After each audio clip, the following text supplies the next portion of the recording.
Guys, pwede nito. F9. Meron na naman tayong bagong sombrero guys. Pwede nitong pagtiyagaan. Kahit pa paano.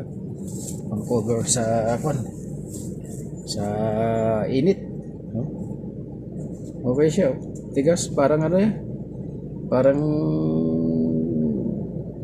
original na dating oh. F9. Pwede na siguro to. Para meron tayong magamit na naman sa biyahe. Dito na tayo sa bayan. Nakabili na tayo ng 4 na piraso na short. Yung short lang na malambot na patrabaho.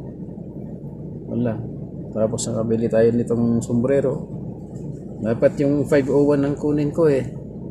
Pero nagustuhan ko to kasi puti. F9, Yorme.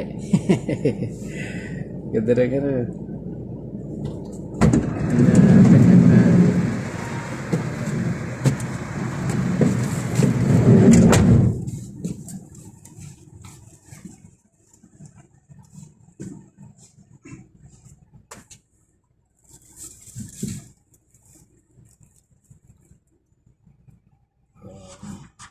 Salamat guys.